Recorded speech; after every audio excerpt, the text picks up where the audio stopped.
Are you confused between GoDaddy and Hostinger? It's understandable. With so many options out there, it can be hard to decide. GoDaddy and Hostinger are two major players in the hosting service sphere, and picking the right one is crucial for your website. Today, we'll compare these two giants of the hosting world, GoDaddy and Hostinger.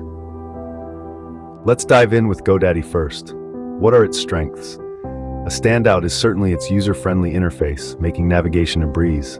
Add to that a robust customer support network and a vast array of services that go beyond hosting. That's quite a list of positives for GoDaddy. But what about Hostinger? Now, on to Hostinger. What does it bring to the table?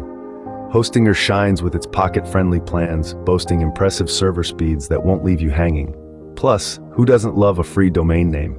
So Hostinger also offers some strong points. But what about the downsides?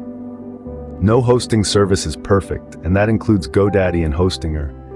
GoDaddy, for instance, has a reputation for higher costs and a tendency to upsell. If you're not careful, you might end up paying more than you initially bargained for. On the other hand, Hostinger falls short with its lack of phone support, a potential hurdle for those who prefer direct, immediate assistance. Plus, to snag the best prices, you're looking at long-term commitments. As you can see, both have their drawbacks. Let's summarize. So, we've looked at the pros and cons of both GoDaddy and Hostinger. From GoDaddy's robust customer service to Hostinger's affordable plans, there's a lot to consider. We also touched on their downsides, like GoDaddy's higher prices and Hostinger's limited live chat. The key takeaway here is that the best choice depends on your specific needs, whether that's budget, customer service, or server locations. Remember, the best hosting service for you is the one that meets your website's needs.